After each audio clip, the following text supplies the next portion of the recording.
আজ এত romantic romantic আবহাওয়া, কি ব্যাপার Mrs Mahmud?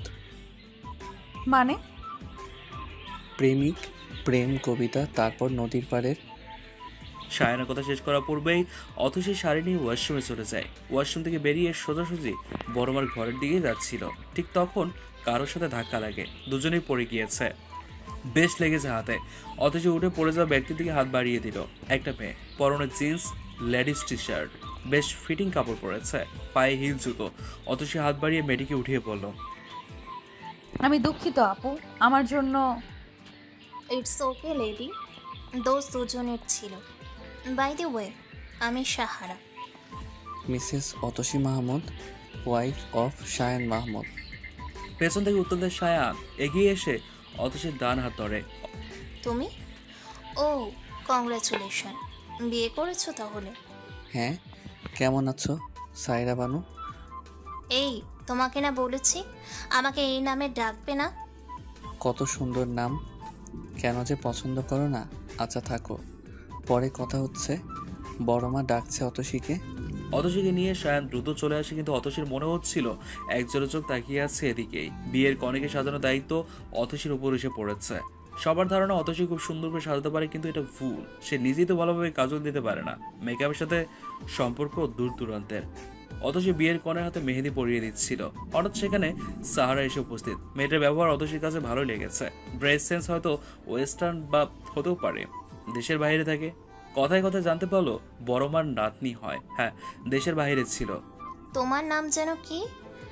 Atasi, right?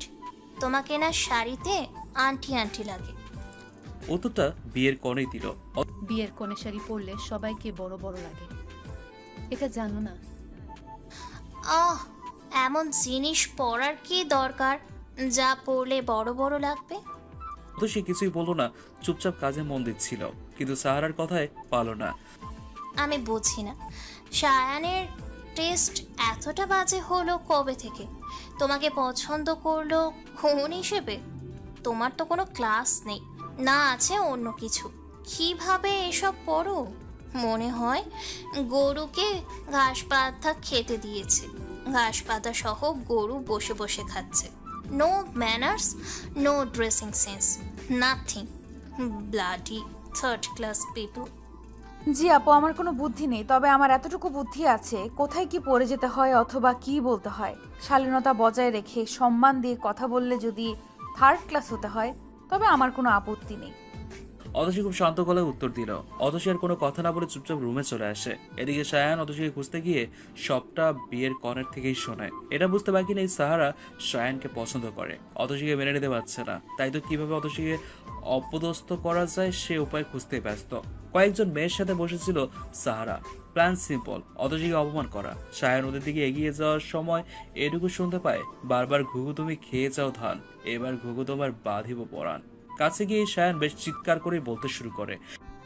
Hello miss attention seeker, তুমি অতসীকে কি বলেছ? ঘাস পাতা খাওয়া গরু? যদি তাও হয় তাহলেও ও দেশি গরু, তোমার মতো অস্ট্রেলিয়ান গাই না, যার না আছে গুণ, না আছে অন্য কিছু। জানো, এ দেশে অস্ট্রেলিয়ান গরুর কদর নেই। শায়ান, কি বলছো এসব? Are you drunk? নেশা করেছো নাকি? নেশা আমি করব কেন? নেশা করা তো তোমার কাজ। তুমি মনে হয় প্রতিদিন নেশা করো, তাই তো তোমার মুখে সব সময় উইড, ড্রিঙ্কস এসব শোনা যায়। হিউ, তুমি কি আমাকে অপমান করছো? আমি কেন নেশা করব? যে ব্যক্তি যেমন অন্যকে তেমন ভাবে। তুমি নেশা সম্পর্কে জানো বলেই, নেশা করো বলেই অন্যকে সবসময় বলো। তোমার বউকে আমি কি বলেছি না জেনেই তুমি আমাকে এভাবে বলতে পারো না। ওই মেয়েটা আমাকে যে বলেছে আমার শালীনতা নেই সে বেলায়। কান্না করতে করতে কথাগুলো বলল। ভুল কি বলেছে? এটা গ্রাম, এখানে এইভাবে কেউ চলে না। সামান্য পয়েন্ট বোঝো না? এবার কিন্তু তুমিও আমাকে ইনসাল্ট করছো। ও রিয়েলি? নিজেকে আর কিভাবে ভিকটিম প্রমাণ করবে? একদিকে না হয় একদিকে নিজেকে আমি ভিকটিম প্রমাণ করে ছাড়ব, এই মনোভাবে চলো, তাই না? মানব সমাজে বাস করি আমরা। কিছু মানুষ তোমাকে খোসামত করলেও সত্যটা অনেকেই জানে। কিন্তু কেউ বলে না, কারণ জানো কি, সবাই তোমার মতো অ্যাটেনশন সিকার না। তাই তোমার চালচলন বা পোশাক নিয়ে কিছু বলে না, বললে তুমি তাদের অপমান করো। কিন্তু বাস্তবতা, আমার কথা তোমার বিশ্বাস হচ্ছে না তাই তো? তুমি আমার বান্ধবীদেরকে জিজ্ঞেস করো, ওরা বলবে তোমাকে তোমার বউ কেমন মেয়ে। কুকুরের কাজ দল বেঁধে চলা, কিন্তু সিংহ একাই চলে, এটা মনে রাখবে। তোমার কুকুরের পাল তোমার মতোই ঘেউ ঘেউ করবে, আমি জানি। আর কি বলছিলে? বারবার ঘুঘু তুমি খেয়ে যাও ধান, এবার ঘুঘু তোমার বধিব পরাণ। বাহ, আমার প্রাণ বধিবে? এতই সহজ? আমি কি পড়তে পারি আশা রাখছি উত্তর পেয়ে গেছো।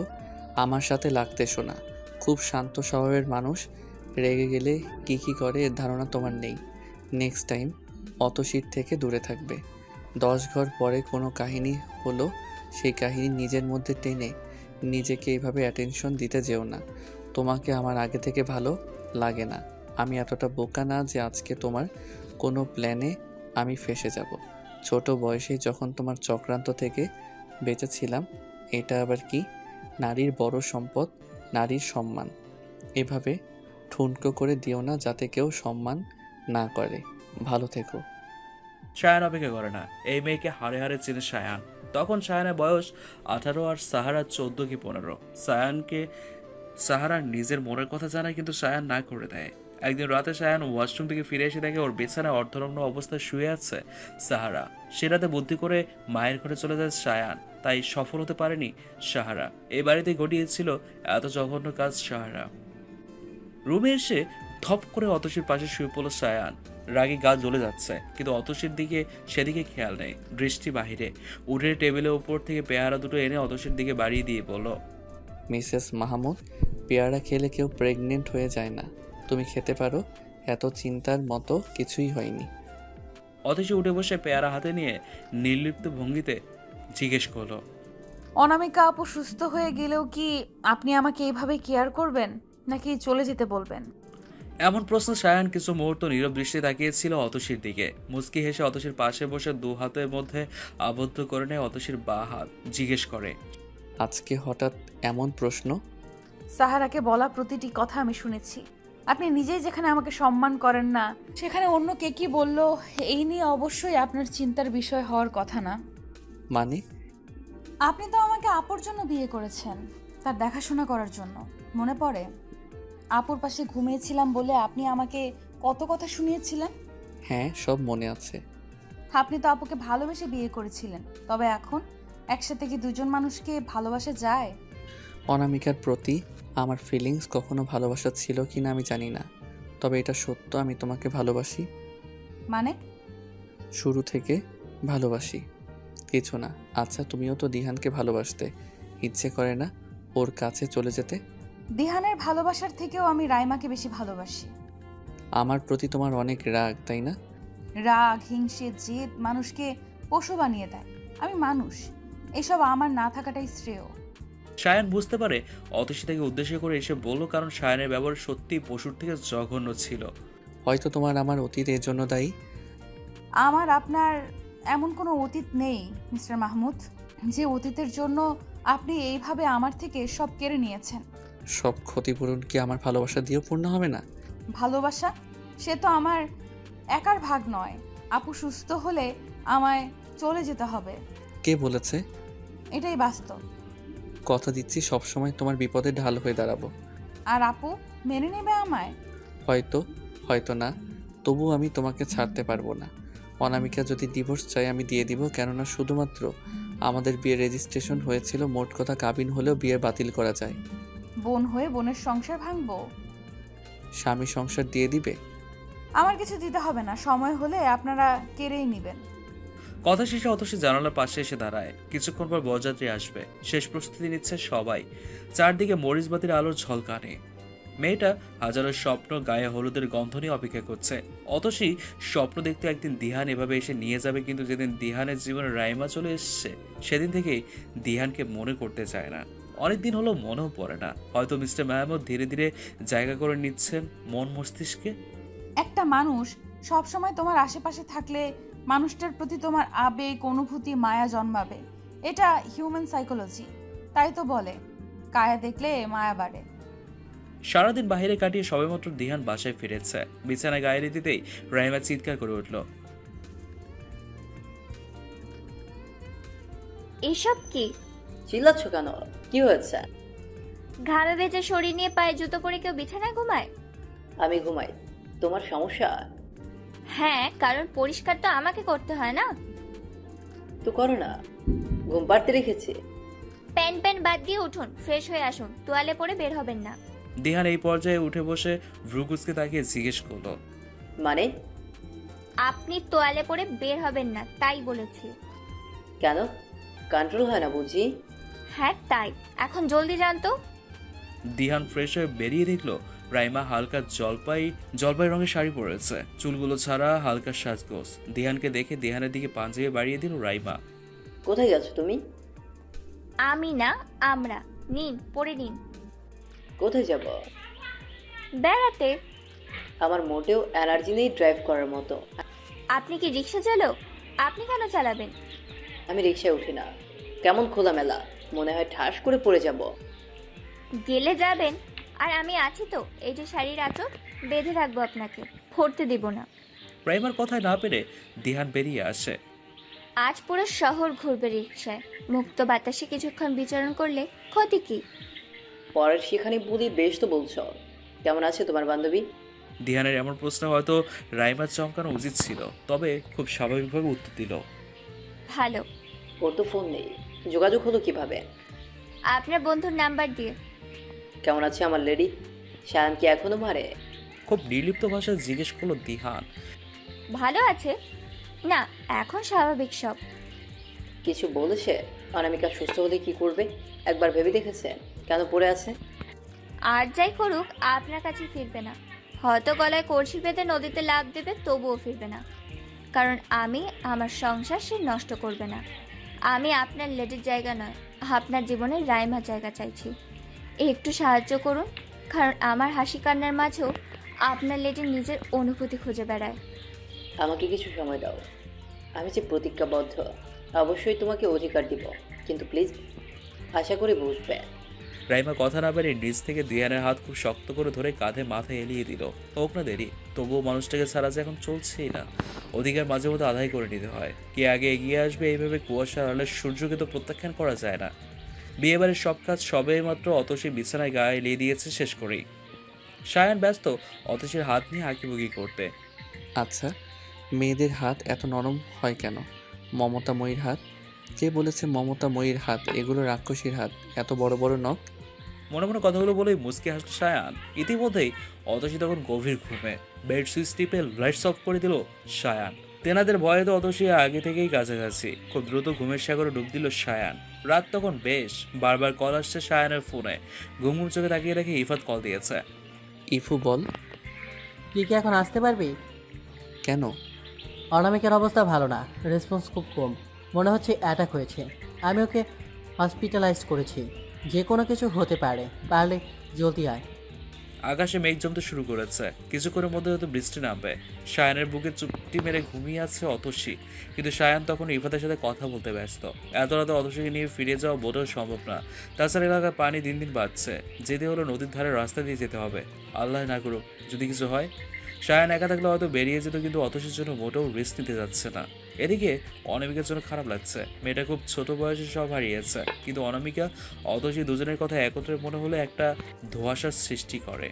দুটো মেয়েকে খুব কাছ থেকে দেখেছে, কিন্তু অনামিকার বর্ণনা অতসীকে আজ অব্দি সায়ান খুঁজে পায়নি। সবেমাত্র চোখ লেগেছিল সায়ানের। 7 ভেবে পুরো রাত ঘুমোতে পারেনি। নিজেকে বড্ড স্বার্থপর মনে হচ্ছে। এক জঘন্য খেলায় মেতে উঠেছিল। অতসীর প্রতি রাগ, জেদ, অনামিকাকে বিয়ে, অ্যাক্সিডেন্টে পুরো বিষয়ে অতসীর দোষ ধরা, ধ্যান থেকে অতসীকে আলাদা, তারপর অতসীকে বিয়ে। সবটা জঘন্য খেলা ছিল, কিন্তু এর মধ্যে একটা সত্যি ছিল। সত্যিটা হলো অতসীকে সায়ান ভালোবাসে। যতটা ভালোবাসা যায় তার থেকে বেশি ভালোবাসে। অতসীর হাত সায়ানের বুক থেকে সরাতেই সায়ান খুব শক্ত করে ধরে ফেললো। অতসী চোখ করে তাকিয়ে সায়ানকে এক পলক তাকালো, দেখলো সায়ান কিছু না বলে খুব গভীরভাবে অতসীর কপালে চুমু দিল। দুহাতে শক্ত করে জড়িয়ে রেখেছে। এই বুঝি হারিয়ে যাচ্ছে। অতসী নিজেকে ছাড়িয়ে উঠে ফ্রেশ হয়ে নামাজ পড়ে নিল। সায়ান আজকে কোনো ফাজলামো করছে না। এটা অতসীর জন্য চিন্তার বিষয়, কারণ একজন মানুষ যখন অনবরত কাউকে জ্বালাতন করে আবার হুট করে জ্বালাতন বন্ধ করে দেয়, ঠিক তখন তুমি মানুষটা জ্বালানো প্রচণ্ড রকমভাবে অনুভব করবে। কেন চুপচাপ হয়ে আছে কারণ জানতে চাইবে, কিন্তু পারবে না। অস্বস্তিতে পার হবে সময়। ঠিক এমন হচ্ছে অতসীর। খুব দ্রুত সায়ান অতসীকে তৈরি হতে বলে বেরিয়ে যায়। ফিরে আসার সময় বড় মা অতসীর হাতে একজোড়া বালা পরিয়ে দিয়ে বলেন, এটা আমার ছিল। এর বয়স 200 বছরের বেশি হবে। আমিও উপহার পেয়েছিলাম, সাথে একটি কথা, সম্পর্কের মান অভিমান স্বাভাবিক। যদি কখনো খুব অভিমান হয় তখন কিছুটা দূরে সরে গিয়ে নিজেকে সময় দিও, সম্পর্ককে সময় দিও, কিন্তু কখনো ছেড়ে যাওয়ার কথা ভেবো না। সকাল থেকে রাইমা বেশ কয়েকবার বমি করেছে। কপালে ভাঁজ ফেলে ভ্রু কুচকে তাকিয়ে আছে দিহান। প্রথমে যা মনে হচ্ছে, যদি এমন হয় সম্পর্কে এখনো এতটা মজবুত হয়নি, এক রাতের ভুলকে সারা জীবনে এই মেয়েকে কষ্ট দেবে, ভাবতেই গলা শুকিয়ে আসছে দিহানের। কথা না বাড়িয়ে রাইমাকে নিয়ে হসপিটালে ছুটল দিহান। রাতে অনামিকাকে অ্যাডমিট করানো হয়েছে। অতসীর মা সাথেই আছে। অতসীর বাবা 40 দিনের জন্য কোনো এক মসজিদে জামাতে গিয়েছে। ওনাকে জানানোর সুযোগ হয়নি। সায়ান অতসীরা হসপিটালের সামনে। অতসীর চোখে মুখে এখন চিন্তার ছাপ ফুটে উঠেছে। সকাল থেকে মনে কুটাই ছিল, কিন্তু অতসী মনে করেছিল সায়ান চুপচাপ, তাই এমন লাগছে। লিফটে উঠে পরিচিত 6 তলার জন্য বাটন প্রেস করলো সায়ান। অতসী খুব শক্ত করে ওর হাত ধরে আছে। সায়ান বেরিয়ে যাওয়ার আগে শুধু রে বলল, অতসী, যাই হোক না কেন কখনোই হাত ছাড়ার চেষ্টা করো না। অনামিকার কাছে যাওয়ার অনুমতি নেই, তবে দূর থেকে যতটা দেখা যাচ্ছে অনামিকাকে লাইফ সাপোর্টে রাখা হয়েছে। ইভাদের সাথে কথা বলতে বলতে জানতে পারলো অ্যাক্সিডেন্টে ব্রেন্ট অনেকটা ক্ষতির শিকার হয়েছে। ইদানিং ইমপ্রুভ করছিল, কিন্তু কাল একটা মাইন্ড অ্যাটাক হয়েছে। এটা এটা খুব খারাপভাবে ব্রেন্ডে ইফেক্ট করেছে। শ্বাস চলছে, কিন্তু নিজ থেকে নেওয়ার ক্ষমতা অনামিকার নেই। অতসী এতক্ষণ দাঁড়িয়ে আইসিইউর বাইরে দাঁড়িয়ে অনামিকাকে দেখছিল। ইফাত শুধু সায়ানকে যাওয়ার পারমিশন দিয়েছে। অতসী অনামিকাকে এই অবস্থা দেখলে কান্না করবে, হয়তো ভয় পাবে, তাই অতসীকে যেতে দিচ্ছে না। হঠাৎ অতসী চিৎকার করে কান্না করতে লাগলো। ইফাত কান্নারত অতসীকে ক্যাবিনে নিয়ে গিয়ে বসিয়ে পানি এগিয়ে দিল। অতসী, শান্ত হও, তুমি অনেক লক্ষ্মী একটা মেয়ে। আপুরে, কান্না করিস না। অতসী টেবিলে মাথা রেখে কান্না করেই চলেছে। আরো দুটো মানুষ সেখানে ছিল। অতসীর জন্য এই দুটো মানুষ যে কাঁদতে পারে। মাথায় কারো স্পর্শ পাওয়াতে চোখ তুলে থাকে অতসী। রাইমাকে দেখতে পেয়ে জড়িয়ে কাঁদতে থাকে। কান্নার বেগ বেড়েই চলেছে। অতসীর হঠাৎ কান্নায় রাইমা নিজেও কাঁদছে। জানিস তো রাই, আমি না খুব স্বার্থপর রে। কাল আমি কি চিন্তা করেছি জানিস? আমি চিন্তা করেছিলাম আপু যদি আর ঠিক না হতো। আজকে দেখ, বাবা সত্যি বল, আমি খুব খারাপ রে। আমার জন্যই এত কিছু হয়। অতসীর কান্নায় হিসকে উঠে গেছে। ইফাত রাইমা থামানোর চেষ্টা করছে, কিন্তু পাচ্ছে না। একসময় দিহান এসে রাইমার থেকে অতসীকে ছাড়িয়ে নিয়ে অতসীর দুহাত ধরে হাঁটুতে ভর দিয়ে মাটিতে বসে শক্ত করে দুহাত ধরে বলতে থাকে, মাই লেডি, কান্না করো না প্লিজ, সহ্য হচ্ছে না। তোমার চাওতে কিছুই হয়নি, প্লিজ শান্ত হও। অতসী আলোর বেগে হাত ছাড়িয়ে নেয়। এত জোরে টান দেয়াতে বড় মায়ের দেয়া হাতের বালায় লেগে অতসীর হাত খানিকটা কেটেছে। সেদিকে খেয়াল না করে বলতে থাকে, কষ্ট, সহ্য, এসব কোথায় ছিল দিহান যখন রাইমাকে বিয়ে করলেন? তখন আমার কথা মনে হয়নি? না, আমি তো খারাপ মেয়ে, লোভী মেয়ে। আজ আমার জন্য আপনার কষ্ট হওয়ার কোনো মানেই হয় না। যদি সত্যিই ভালোবাসতেন তবে আমার জন্য অপেক্ষা করতেন, জানতে চাইতেন কি হয়েছে। না, আপনি করেননি। আপনি করেননি এমন। আপনি আমার বেস্ট ফ্রেন্ডকে বিয়ে করে এনেছেন। যখন সবটা জানলেন তখন বললেন আমাকে নিয়ে চলে যাবেন, রাইমাকে ছেড়ে দিবেন। কি কি মনে করেন আপনারা আমাকে? আর এই যে আমার দোস্ত, আমার কলিজার টুকরা, সে কি বলল? স্বামী ত্যাগ করবে আমার জন্য।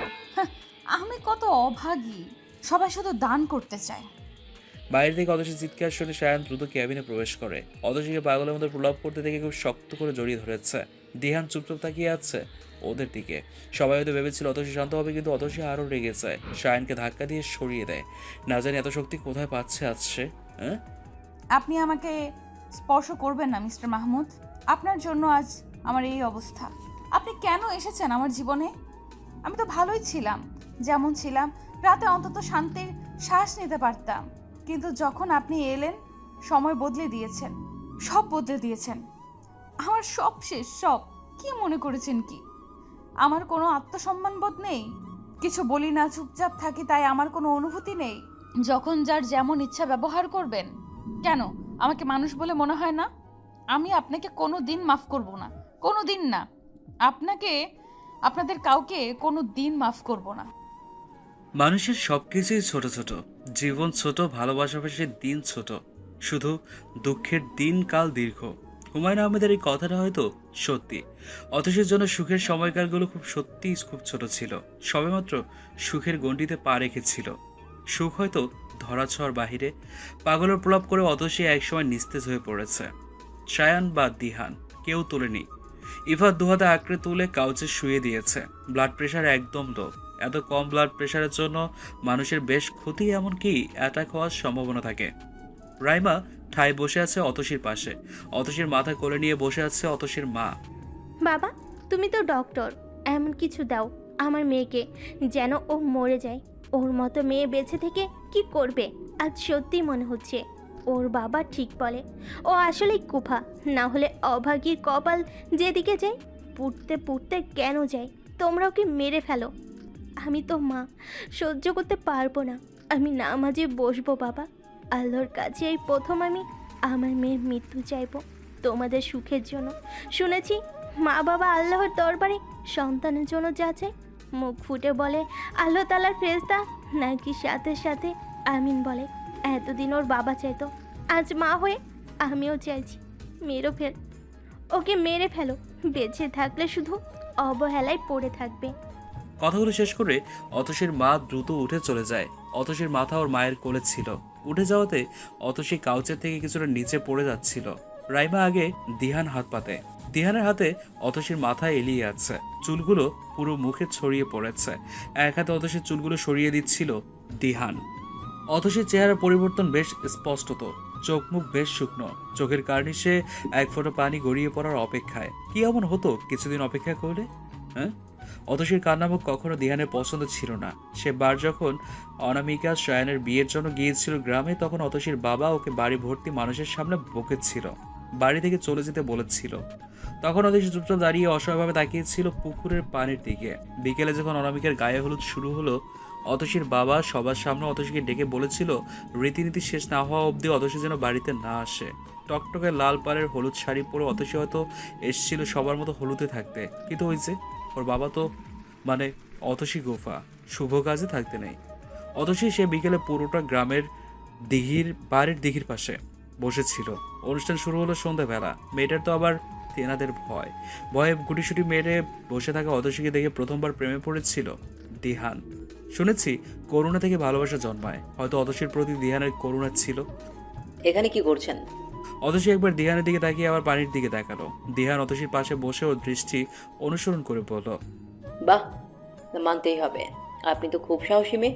না হলে এই ভর সন্ধ্যাবেলা কেউ এভাবে দিঘির পাশে বসে থাকে? চলেন বোন। অতসী তবুও চুপ। বাড়ি গেলে কথা শুদ্ধ হবে। আর কিছুক্ষণ পর অনুষ্ঠান শেষ হলেই মা ডাকতে আসবে। কি হলো, চলুন। আপনার বোনের গায়ে হলুদ আর আপনি? আমাকে বাড়ির কোনো শুভ কাজে থাকতে নিষেধ আছে। কেন? আমার জন্মের সময় আমার ফুপু মারা যায়। তাছাড়া আমি কোনো কাজে থাকলে সে কাজ ঠিকঠাক হয় না। কি সব কুসংস্কার। আচ্ছা, তবে অন্য কোথাও গিয়ে বসুন, যদি ভূতি নিয়ে যায়। অতসী এবার শব্দ করে কান্না করে দিল। দু হাতে শাড়ির আঁচল শক্ত করে আঁকড়ে ধরে বলল, আমার যাওয়ার কোনো জায়গা নেই। থাকলে আমি অনেক আগেই চলে যেতাম। বিশ্বাস করুন, আমি সত্যিই থাকতাম না। আমার তেনাদের বড্ড ভয় করে। যদি আমাকে মেরে পানিতে ফেলে রেখেও যায়, আমার লাশ কেউ পাবে না। আর এখন বাড়ি ফিরে গেলে আপুর অনুষ্ঠানে কিছু হলে আবার প্রমাণ হবে আমি কুফা। দিহানের প্রচন্ড খারাপ লাগছিল, কিন্তু কিচ্ছু করার নেই। অতসীর পাশে বসে চুপচাপ দেখছিল শুধু। প্রায় ঘন্টাখানেক পর অতসীর ডাক পড়লো বাড়ি ফিরে যেতে। অতসী উঠে দাঁড়াতেই দিহানের পায়ের নিচে থাকা শাড়ির আঁচলে এক কোণা টান পড়লো। হুড়মুড়িয়ে দিঘির পানিতে পড়ে যাচ্ছিল। দিহান এক হাতে অতসীকে টেনে ধরে। অভয় দিয়ে দিহান বলল, ভয় পাবেন না মাই লেডি, আমি তো আছি। বিশ্বাস করে দেখুন, আমি আপনার হাত ছাড়বো না।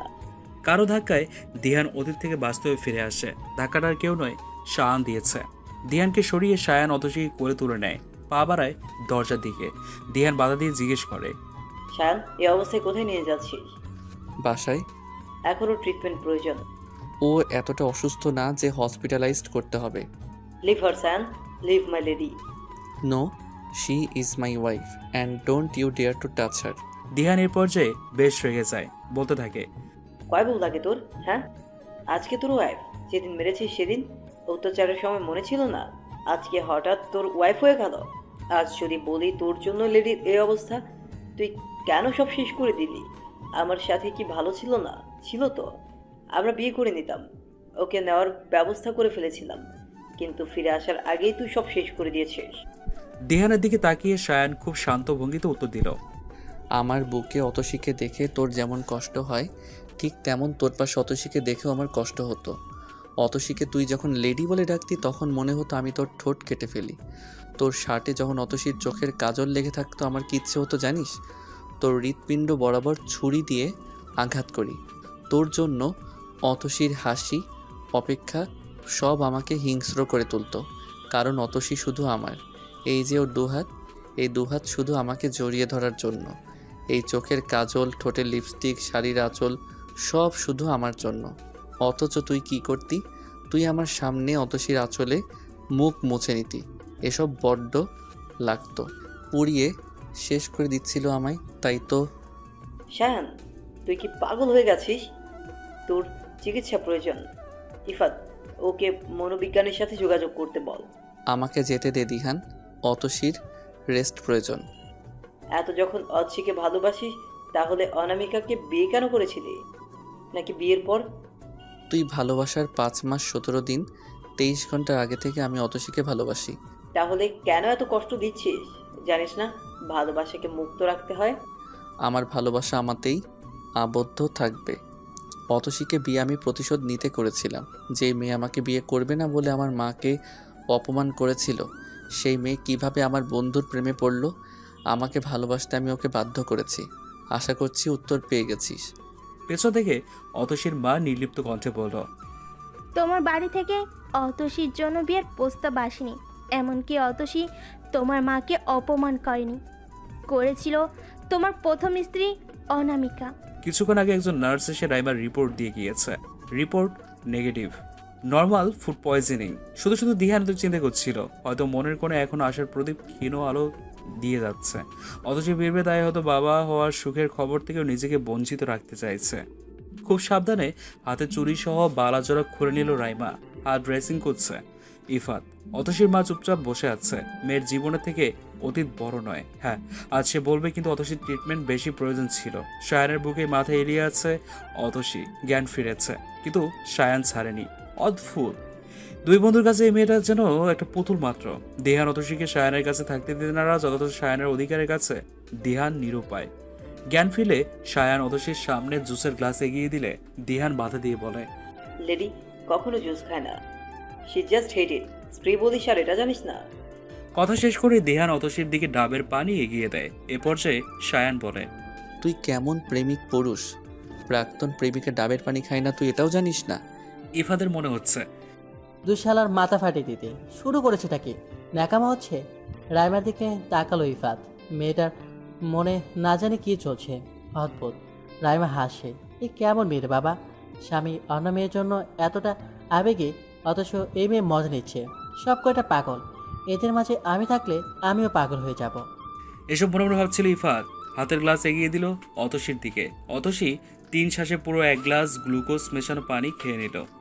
অতসী একটু সুস্থ, সায়ানের বুকের সাথে লেগে আছে একদম। সায়ানের পাশে বসেছে রাইমা, অপর পাশে দিহান বসেছে, সাথে ইফাত। অতসীর মা আলাদা বসেছে। কিছুটা শ্বাস নিয়ে অতসীর মা বলা শুরু করলো, বছর দেড়েক আগের কথা, অনামিকা অতসীকে নিয়ে আমি আমার বাবার বাড়ি গিয়েছিলাম। একদিন বিকেলবেলা এক ভদ্রমহিলা আসে, সম্পর্কে আমার চাচাতো বোনের ননদ। বেশ মার্জিত ভাষায় কথা বলেছিলেন। পোশাক, ব্যবহার, আচরণ সব অমায়িক। উনি ওনার ছেলের জন্য আমার মেয়েকে দেখতে এসেছেন। প্রথমে অতসী মনে করলো, পরে উনি বলেন আমার বড় মেয়ে অনামিকার জন্য এসেছে। সবাই তো ওদের 2 বোন বলেই জানে।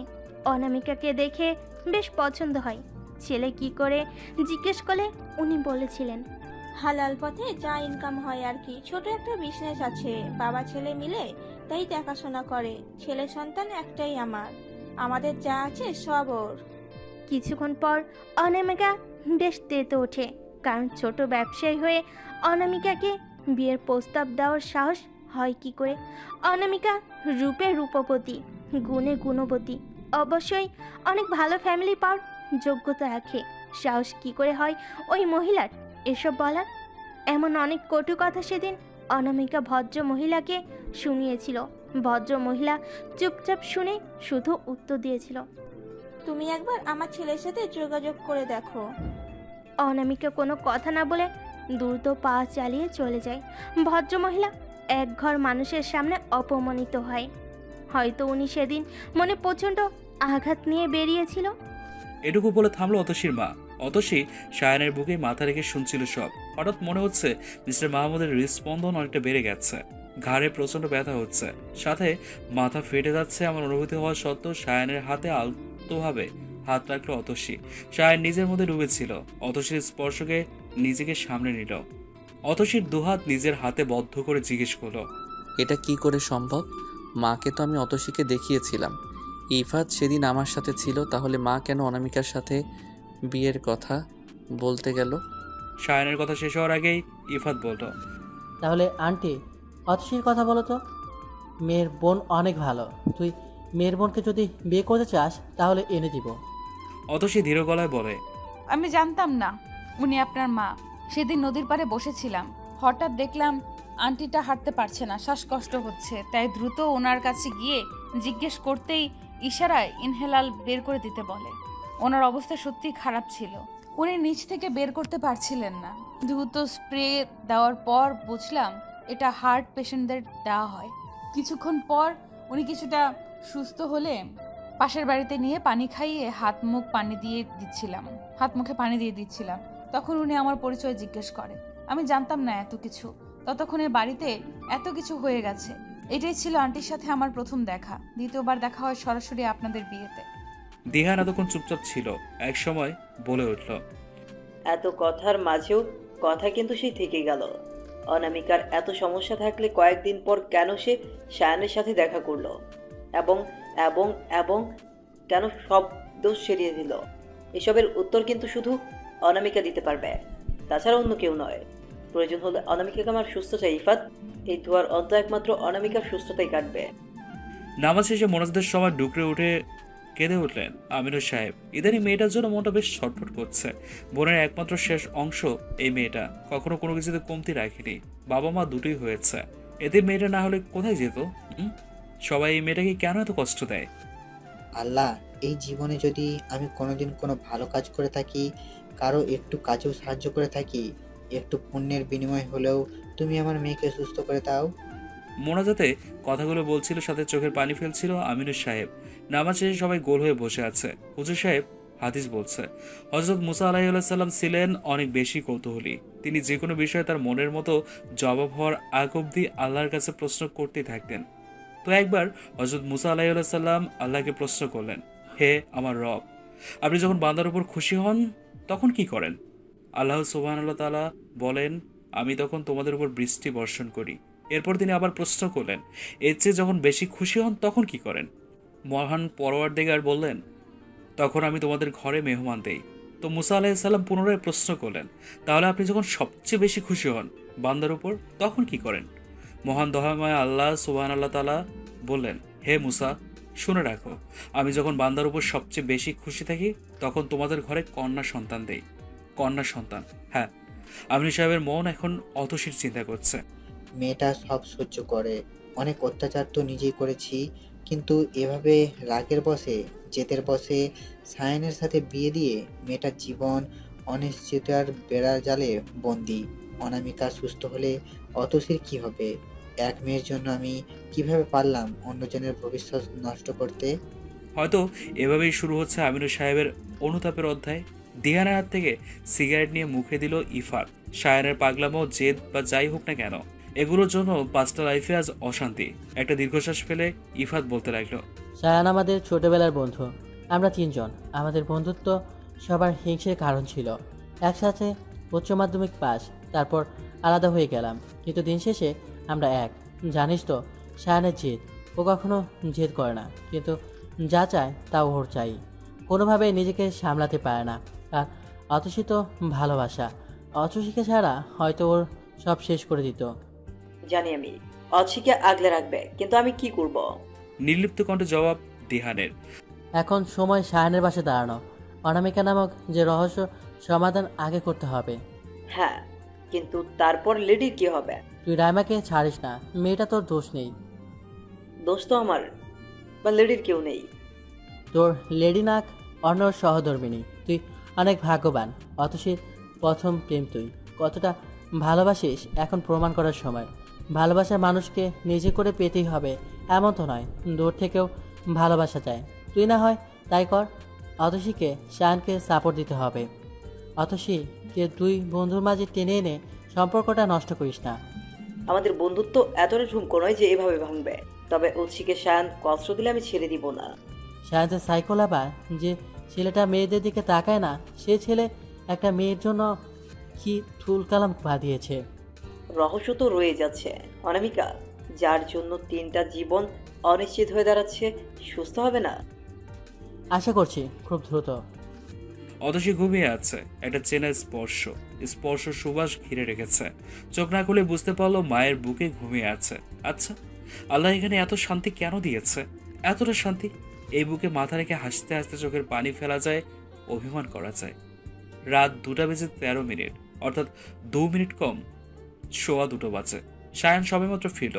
অতসীকে রেখে আবার বেরিয়েছিল। শত শত চিন্তা মাথায় ঘুরপাক খাচ্ছে, সাথে একটা ধোঁয়াশাময় ভবিষ্যৎ। অতীত না জানলে ভবিষ্যৎ খুবই অন্ধকার। রুমে এসে চেয়ারে বসে সবেমাত্র দু চোখ বন্ধ করেছে সায়ান, আর দু চোখে ঘুম নেই।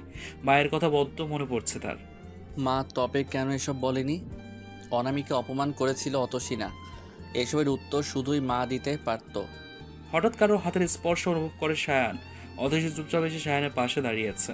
সায়ান হাত ধরে বসাতে চাইলে অতসী হাত ছাড়িয়ে নেয়। সায়ান তখন দুহাতে আঁকড়ে ধরে অতসীর কোমর। চুপচাপ অতসীকে বসিয়ে অতসীর মাথা বুকের বাঁ পাশে খুব শক্ত করে ধরে রেখেছে। আজ যেন সায়ানের হৃদস্পন্দন একটু বেশি। একসময় প্রশ্ন করে, অভিমান না। ভালোবাসি। কেন এমন করলেন? তোমাকে ছাড়া আমার থাকা সম্ভব হচ্ছিল না, অন্য কাউকে সহ্য করতে পারি না। এইভাবে আমাদের দু বোনের জীবন নিয়ে খেলার অধিকার আপনার ছিল না। আপনি তো অনামিকাকে ভালোবাসেন। সব জেদ ছিল। আপনার কি হবে কখনো চিন্তা করেছেন? আপু সুস্থ হলে আমি কোথায় যাব? সব কেড়ে নিয়েছেন। আমার বাবার ঘরে জায়গা দিবে না। এই সংসারে কোনো অংশীদার আমি নই। এসব তোমার অতসী, এভাবে কেন বলছো? আমার কি করা উচিত? নারীবাদীদের মতে আপনাকে সেই সব ব্যবহার ফিরিয়ে দেওয়া উচিত না? আপনি আমার সাথে করেছেন না বড় মার কথা মতো আপনার ভুল সূত্রে আগলে রাখা? জীবন কেন কোনো গল্পের পাতার মতো হয় না? এখানে কেন সবাই শাস্তি পায় না? কারণ জীবন গল্পের মতো চলে না। আশেপাশে তাকিয়ে দেখুন, আমার মতো অনেক অতসী আছে, শুধুমাত্র সমাজের মানুষের কথার ভয়ে শত অপরাধ মুখ বুজেও সহ্য করছে। অতসীরা কোনো সমাজের সায়ানদের শাস্তি দিতে পারে না। আমি না চাইলেও আপনি আমার স্বামী। আমার সব কিছু শুধুমাত্র আপনার জন্য, কিন্তু অতীত ভুলতে পারছি না আমি। কাল রাতেও আমি স্বার্থপর ছিলাম। আপুর কথা না ভেবে আপনাকে চেয়েছিলাম। রিহানকে ভালোবাসা অনেকটা হারাম ছিল, কিন্তু আপনার প্রতি আমার অনেক অনুভূতি বৈধ হওয়ার পরেও আমি মানতে পারছি না। আপুর আমানত আপনি। হয়তো দিহানের কাছে ফিরে যেতাম, কিন্তু রাইমার জন্য পিছিয়ে এসেছিলাম। তা না চাইতো আপনার মায়ে জড়িয়ে যাচ্ছি, কিন্তু আপুর জন্য আমাকে আপনাকে ছাড়তেই হবে। আমি আমার সব দায়িত্ব পালন করে চলে যাব, কারণ আমি এই বন্ধন থেকে মুক্তি চাই মিস্টার মাহমুদ। আমি ডিভোর্স চাই। অতসীর থমথমে কান্নাজড়িত কণ্ঠে ডিভোর্স চাওয়া সায়ানকে একটু বেশিও বিচলিত করলো না। এমন চুপচাপ থাকতে দেখে অতসী মাথা তুলে সায়ানের দিকে তাকালো। চোখ বন্ধ করে আছে, চেহারায় ক্লান্তির ছাপ। একদিনে বয়স কি বেড়ে গেল? দাড়িগুলো হালকা বড় হয়েছে, চুলগুলো উস্কো খুস্কো। অতসীর শ্বাস সায়ানের মুখে পড়তেই সায়ান চোখ মেলে তাকালো। অতসী আবারও বলে উঠল, আমি ডিভোর্স চাই। অতসীর কথায় সায়ান কোনো কিছুই বলল না। স্থির দৃষ্টি তাকিয়ে আছে অতসীর চোখের দিকে। সায়ানের স্ত্রীর চাহনি অতসীকে এলোমেলো করে দিচ্ছে। একটা দীর্ঘশ্বাস ফেলে সায়ান বলল, একটা কবিতা শুনবে? আমি কিছু বলেছি? হ্যাঁ। কবে দিবেন? আপু সুস্থ হওয়ার পর নাকি আগে? অতসী কথা শেষ করতে পারে না, কান্নাগুলো দলা পাকিয়ে গলায় আটকে যাচ্ছে। অতসীর কথায় কোনো কর্ণপাত করলো বলে মনে হলো না। সায়ান অতসীকে কোলে নিয়েই উঠে দাঁড়ায়, পা বাড়ায় বিছানার দিকে। অতসী শাড়ির আঁচলে বাধা পড়েছে যে সায়ান। পৃথিবীর কোনো প্রেমিক পুরুষ তার প্রিয়তমার এই বাঁধন থেকে মুক্ত হতে চায় না। একজন পুরুষ নয়, একজন নারী তাকে আগলে রাখুক, সামলে রাখুক, ভালোবাসার আবদার করুক, প্রয়োজনে শাসন। যদি কোনো প্রেমিক পুরুষ এমনটা না চায়, তাহলে বুঝে নিতে হবে সম্পর্কে প্রেম নামক কোনো কিছুই ছিল না, যা ছিল শুধুই আবেগ, মায়া কিংবা আকর্ষণ। সায়ানের স্পষ্টত চাহিদা জানান দিচ্ছে তার দু চোখ। অতসী সায়ানের দিকে অবরোধ দৃষ্টি তাকিয়ে বলতে লাগলো, খুব কাছে এসো না কোনোদিন। যতটা কাছে এলে কাছে আসা বলে লোকে। এ চোখ থেকে ওই চোখের কাছে থাকা, এক পা বাড়ানো থেকে অন্য পায়ের সাথে চলা, কিংবা ধরো রেল লাইনের পাশাপাশি শুয়ে অবিরাম বয়ে চলা, যে কাছাকাছির মাঝে বিন্দুখানেক দূরত্ব আছে। মেঘের মেয়ে, অত কাছে এসো না কোনোদিন। দিব্যি দিলাম মেঘের বাড়ির, আকাশ কিংবা আলোর শাড়ির। তার চেয়ে বরং দূরে থাকো, যেমন দূরে থাকে ছোঁয়া। ছোঁয়া থেকে স্পর্শ, রোদ্দুরের বুক থেকে উত্তাপ, শীতলতা থেকে উষ্ণতা। প্রেমের খুব গভীর ম্যাপে যেমন লুকিয়ে থাকে ভালোবাসা, তেমন দূরত্বেই থেকে যেও। 1 ইঞ্চিতেও কেউ বলতে পারবে না কেউ কতটা কাছাকাছি এসেছিলে বলে দূরত্বের পরিমাপ করতে পারেনি পৃথিবী। রুদ্র মোহাম্মদ শহীদুল্লাহ। সায়ান এসে উঠে আসে। তুমি যেদিন নিজে থেকে এসে আমাকে নিজের বাহুবন্ধনে আবদ্ধ করে নিবে, সেদিন পুরো পৃথিবীর প্রতিটা ইশারা তোমাকে জানান দিবে তুমি আমাকে ভালোবাসো। সেদিন আমি আমার অধিকার চাইব, কিন্তু তোমাকে মুক্তি দিতে পারবো না। তোমার ভাষায় ডিভোর্স, আমার ভাষায় মরণ। আমি স্বেচ্ছায় মৃত্যুকে কেন বেছে নিব? আমি এতটা বোকা না মিসেস মাহমুদ। তুমি আমার নও তো কারো নও, এটা মাথায় রেখো। খুব ছোট্ট একটা গভীর স্পর্শ চুমু দিল সায়ান অতসীর কপালে, গায়ে চাদর টেনে দিয়ে বলল, ঘুমাও, সারাদিন অনেক ধকল গিয়েছে।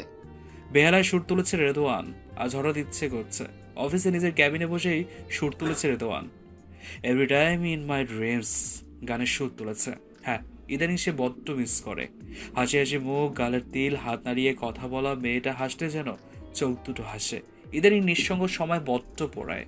শত ব্যস্ততার মাঝেও রেদওয়ান ফোনের স্ক্রিনে হাসি মুখ দেখতে সময় হয়, কিন্তু আগে না ছিল চাহিদা, না ছিল ইচ্ছা। মেয়েটা চাতক পাখির মতো বসে থাকতো একটু কথা বলার জন্য, অথচ তখন সময় দেয়নি। কি করেছে সে? আজ যদি সব ঠিক থাকতো তাহলে ছোট্ট একটা পরী হয়তো আজ রেদওয়ানের সন্তান হিসেবে পৃথিবীতে থাকতো, কোনো নর্দমায় ভেসে থাকতো না।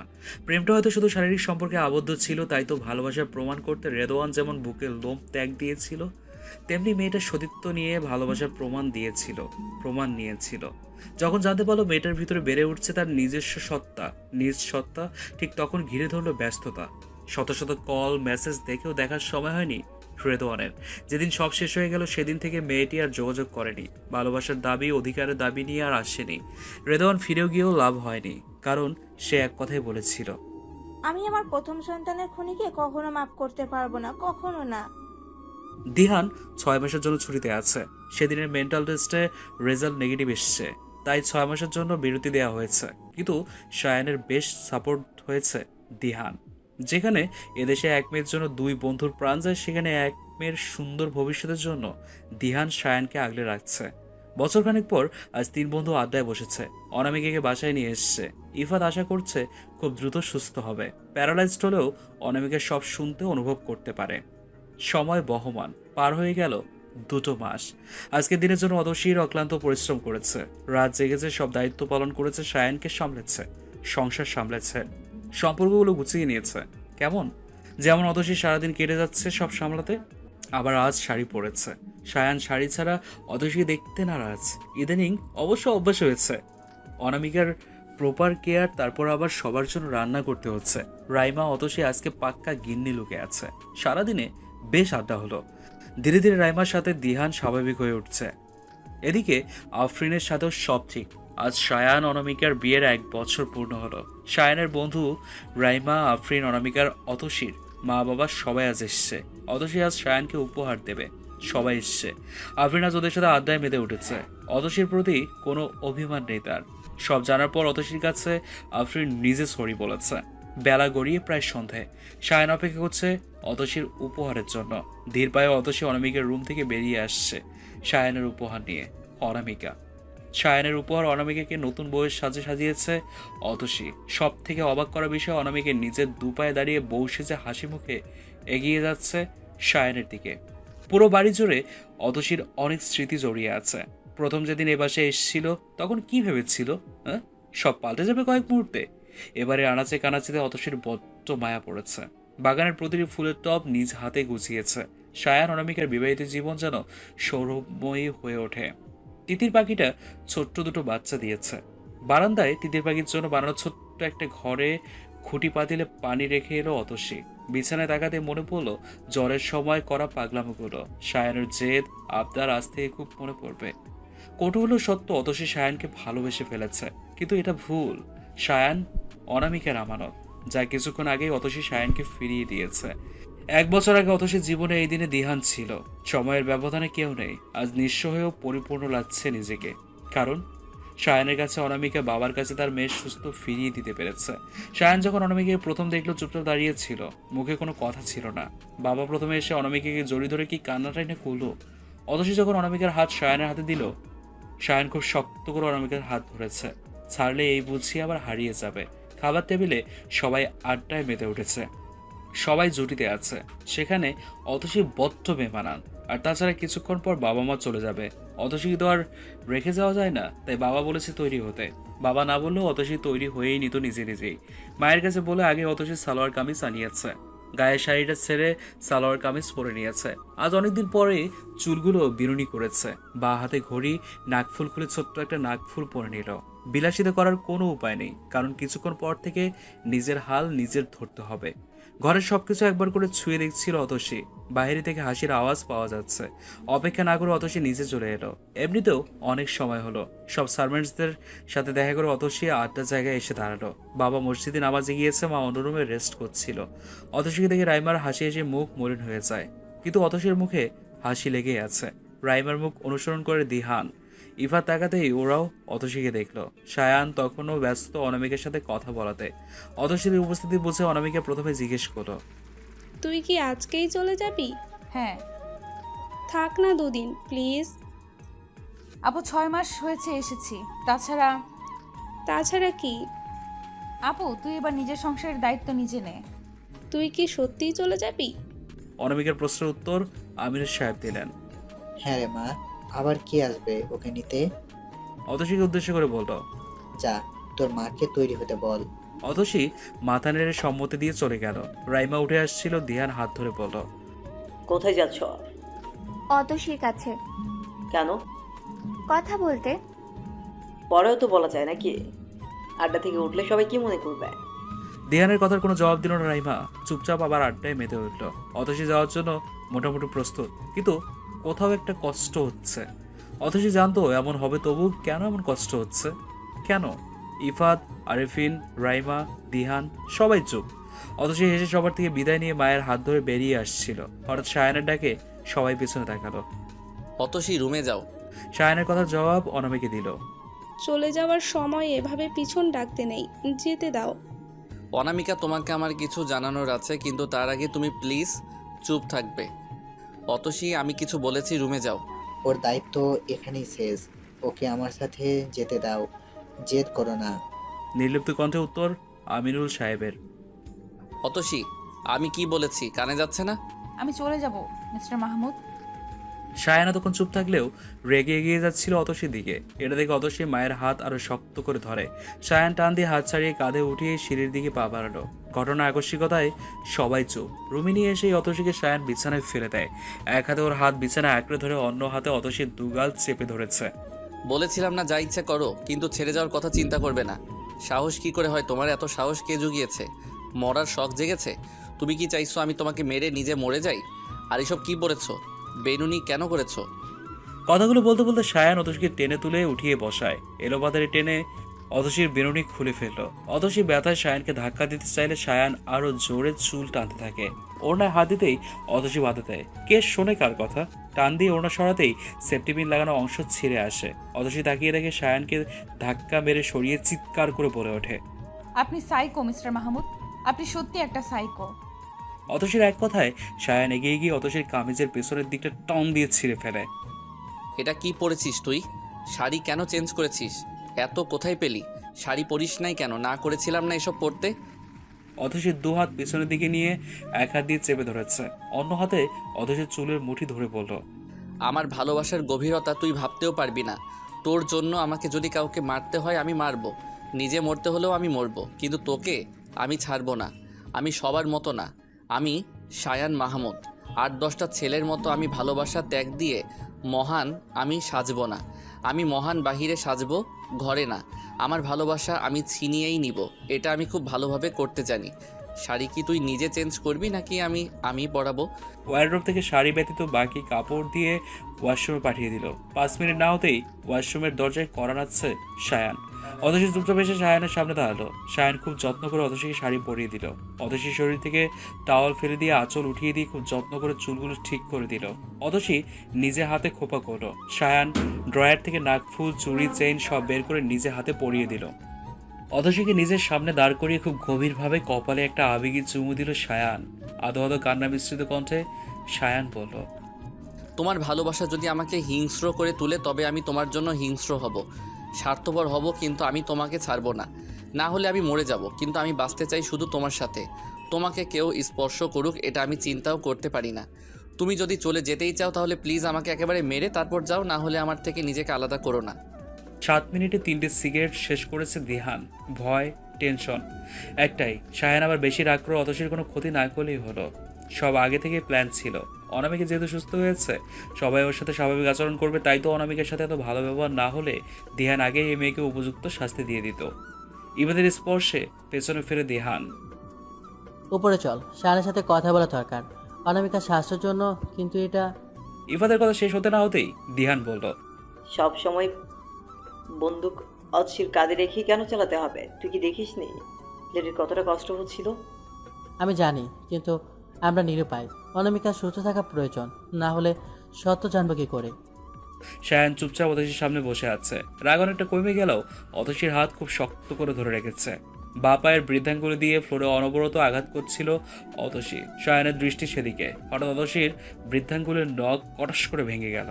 সায়ান আনমনেই হেসে অতসীর দিকে তাকিয়ে ধীর গলায় বলল, ক্ষতিকার হলো। রাগ ভালো না মিস্টার মাহমুদ, রাগ হলে পানি খেতে হয়। আপনি বসুন, আমি পানি নিয়ে আসছি। লাগবে না, আজ থেকে তুমি এই রুম থেকে বেরোবে না যতদিন না অবধি অনামিকাকে আমাদের সম্পর্কের কথা জানানো হচ্ছে। জানানো কি খুব প্রয়োজন? না মানে আমি চলে গেলেই তো আপনারা সুখে শান্তিতে বসবাস করিতে পারবেন। এটা ঠাকুমার ঝুলি না, যেখানে গল্পের শেষে সুখে শান্তিতে বসবাস করিতে লাগিল বলে তুমি ইতি টানবে। কিন্তু এই ঘরে সব আছে, যা যা লাগবে তোমার সব এসে যাবে, কিন্তু রুম থেকে বেরোবে না। অতসীর করুণ দৃষ্টি সায়ানের দিকে। দৃষ্টি উপেক্ষা করেই সায়ান আবারও বলল, হুমায়ুন আহমেদ বলেছেন অধিক ভালোবাসলে হয় ছেলে মেয়ের হাতের পুতুল হয়ে যায়, না হয় মেয়ে ছেলের হাতের পুতুল। দুজনে একসাথে একে অপরের কাছে হাতের পুতুল হয় না। জানো অতসী, আমি তোমাকে ভালোবাসি, কিন্তু তোমার হাতের পুতুল আমি হতে পারবো না। তুমি যেদিন শুধু আমার হবে, শুধুই আমার, সেদিন আমি তোমার হাতের পুতুল হব, এর আগে না, কারণ আমি তোমাকে হারাতে পারবো না। সায়ান দীর্ঘশ্বাস ফেলে অতসীকে দাঁড় করিয়ে খুব শক্ত করে বাহু ধরে আবদ্ধ করে নিল। কপালে একটা গভীর উষ্ণ চুমু দিয়ে সাবধানে থেকে বলে বের হয়ে আসলো। বাইরে থেকে লক করতে অবশ্যই সায়ান ভুলে যায়নি। হ্যাঁ, গৃহবন্দী করেই রাখবে অতসীকে, তবুও ছাড়বে না। অনামিকা অবশ্যই এসব স্বাভাবিকভাবে নিতে পারেনি, তাই ইফাত কৌশলে মেডিসিন দিয়ে ঘুম পাড়িয়ে দিয়েছে। উঠলে কিছুটা বলে ঠিক ম্যানেজ করে নেবে। সায়ানকে নিজের নামতে দেখে এগিয়ে এলো রাইমা। কাঁদো কাঁদো কণ্ঠে জিজ্ঞেস করলো, আপনি কি অতসীকে মেরেছেন? ও কি কান্না করছে? সায়ান বিকালে এসে জবাব দিল, না ম্যাম, ঠিক আছে, বসে বসে টুইলাইট মুভি দেখছে, রিল্যাক্স। ইফাতের দিকে এগিয়ে গিয়ে জিজ্ঞেস করতে ইফাত বলল, অনামিকা ঘুমিয়েছে, বেশ ভালোই রিল্যাক্স করছে। বিশেষ করে অতসীর ওভাবে উঠিয়ে নিয়ে যাওয়ার জন্য অনামিকা অনেকটা উগ্র হয়ে উঠেছিল, তাই বাধ্য হয়েই। কথা শেষ করার আগেই সায়ান বলল, বুঝতে পারছি না কি করব, তবে অতসী কোথাও যাচ্ছে না, এটা ফাইনাল। ইফাত উত্তর দিল, যেতে দেওয়া উচিত ছিল, কারণ আমাদের প্ল্যানে। দিহান কথায় ফোরন কেটে বলল, লেডি চলে গেলে সমস্যার সমাধান হয়। তাছাড়া সায়ানের সাপোর্ট লেডি এখানে থাকবে, অধিকার কেন ছাড়বে? ইফাত আর কথা বাড়ালো না। 3 বন্ধু আগালো অনামিকার বাবার দিকে। আমিনুর সাহেবকে উদ্দেশ্য করে সায়ান বলল, আঙ্কেল, আপনারা চাইলে চলে যেতে পারেন, কিন্তু অতসী যাবে না। কেন? এখানে আর দরকার নেই, তাহলে কেন থাকবে? অধিকারে থাকবে। কিসের অধিকার? এটা অনামিকার সংসার, এখানে অতসীকে আমি রেখে যেতে পারবো না। অতসী আমার স্ত্রী, সে অধিকারে থাকবে। আমি না চাইলে অতসী এক পা এই বাসা কেন রুম থেকেও বের হতে পারবে না। তুমি কিন্তু ঠিক করছো না সায়ান। আঙ্কেল, কয়েকটা দিন অপেক্ষা করুন, আপনি নিজে বলবেন আমার আজকের সিদ্ধান্ত ঠিক। আমনি সাহেব বাধ্য হয়ে অতসীকে রেখে চলে আসলো। রাতে দিহান, রাইমা, ইফাত, আরফিন চলে গেল। অনামিকা তখনও ঘুমে। হঠাৎ অতসী রুমের দরজা লক করে খোলার শব্দে দরজার দিকে তাকালো। সায়ান এসছে, সাথে একটা বড় সুটকেস, খাবারের ট্রলি। এসব রেখেই বিনা বাক্য ব্যয়ে সায়ান ওয়াশরুমের দিকে চলে যায়। অতসীর মনোযোগ তখন ল্যাপটপের স্ক্রিনে। এই তো অ্যাডওয়ার্ডকে অনেক খোঁজার পর পেয়েছে বেলা। এতগুলো ভ্যাম্পায়ারের মধ্যে উফ, অস্থির মুহূর্তে আছে। ঠিক তখন সায়ান এসে টুক করেই ডিসকানেক্টেড করে দিয়েছে। অতসী রেগে তাকাতেই মুচকি এসে সায়ান বলল, তেরা ধ্যান কিধার হ্যায়? তেরা এডওয়ার্ড ইধার হ্যায়? মিস্টার মাহমুদ, আপনি একটা বান্দর। হ্যাঁ, তুমি সায়ান বান্দরের বউ। নাও হাঁ করো, খেয়ে নাও। কথা না বলে চুপচাপ অতসী খাচ্ছিল, কিন্তু নজর যাচ্ছিল সুটকেসের দিকে। হঠাৎ মনে পড়লো মিস্টার মাহমুদ তো আমাকে মেরে এই সুটকেসে ভরে নদীতে ফেলে দিবে না তো? ক্রাইম, সাসপেন্স, এমন অনেক কিছুই দেখেছেন। তাই বুঝি মিস্টার মাহমুদ এত আদর যত্ন করে খাওয়াচ্ছে। শুনেছি মানুষ নিজেদের মৃত্যুর কিছুক্ষণ আগে থেকেই বুঝতে পারে। তবে কি সময় শেষ? উনি তো আগেই বলেছিলেন বিয়েটা শুধুই প্রতিশোধের। তাহলে কি আমার মৃত্যু দিয়েই সব শেষ হয়ে যাবে? ভাবতেও বার দুয়েক বিষম খেলো অতসী। অতসী থেকে পানি গ্লাস এগিয়ে দিল সায়ান। একশেষে পুরো পানি খেয়ে নিল। অতসী, কে জানে এটাই হয়তো শেষ খাওয়া। সায়ান মুস্কি হেসে বলল, তোমার চিন্তা ভাবনা তারিফ করতে হয়। ভাবলে কিভাবে তোমাকে আমি মেরে ফেলবো? সায়ানের কথা শুনে অতসী থমকে যায়। মনের কথা মিস্টার মাহমুদ জানলো কিভাবে? এটা শুধু ভ্যাম্পায়ারদের দ্বারাই সম্ভব, কারণ তারাই পারে মাইন্ড পড়তে। আল্লাহ, তাহলে কি? ফাঁকা ঢোক গিলে কাঁপানো হাতে স্পর্শ করলো সায়ানের হাত। না, গরম লাগছে। ভ্যাম্পায়ার হলে অবশ্যই শরীর ঠান্ডা থাকতো। সায়ান খাওয়া শেষে হাত ধুয়ে এসে অতসীকে উদ্দেশ্য করে বলল, না আমি মরে গিয়েছি, না আমি তোমাকে মেরে সুটকেস বন্দি করে পানিতে ফেলবো। এসব আজগুবি চিন্তা ভাবনা বাদ দাও। যাও সুটকেস খুলে দেখো কি আছে। সায়ানের বলতে দেরি হলো, অতসীর খুলতে দেরি হলো না। সুটকেস খুলে অতসী বিস্ময়ের সপ্তম আসমানে পৌঁছেছে। পুরো সুটকেস ভর্তি বিভিন্ন লেখকের বই, শরৎচন্দ্র থেকে শুরু করে 50 শ্যাডম অফ গ্রে। অতসীর যেন বিশ্বাস হচ্ছে না। কিছু সময়ের মধ্যেই রুমের একপাশে ছোট্ট একটা লাইব্রেরি হয়ে গেল। ইজি চেয়ারের পাশে দেয়াল শুধুই বই। তার চেয়ে বরং দূরেই থাকো। যেমন দূরে থাকে ছোঁয়া থেকে স্পর্শ, রোদ্রের বুক থেকে উত্তাপ, শীতলতা থেকে উষ্ণতা, প্রেমের খুব গভীর ম্যাপে যেমন লুকিয়ে থাকে ভালোবাসা, তেমন দূরত্বেই থেকে যেও। 1 ইঞ্চিতেও কভু বলতে পারবে না কেউ কতটা কাছাকাছি এসেছিলে বলে দূরত্বের পরিমাপ দিতে পারেনি পৃথিবী। রুদ্র মোহাম্মদ শহীদুল্লাহ। এখনো অভিমান? ভালোবাসি, তাই তো কষ্ট হয়। তুমি কেন ছেড়ে চলে যেতে চাইলে, তাই তো বাধ্য হয়ে তোমার সাথে খারাপ ব্যবহার করতে হলো। এটাও হয়তো ভালোবাসা প্রকাশের একটা ধরন মাত্র। আমার মতে ছেলেদের ভালোবাসার অনেক পদ্ধতি ব্যবহার। তারা ব্যবসায় যেমন নিত্য নতুন পদ্ধতি ব্যবহার করে, হয়তো ভালোবাসার মানুষের ক্ষেত্রেও তাই। না হলে হিংস্রতায় কি ভালোবাসা প্রকাশ হয়? এটা ভুল।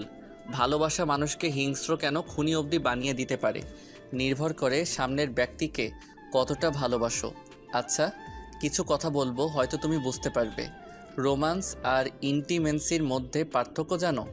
ইদানিংকালের কিছু লেখা পড়লে মনে হয় রোম্যান্স মানে কাপড় খোলা, নগ্ন দেহ ছাড়া রোম্যান্স হয় না।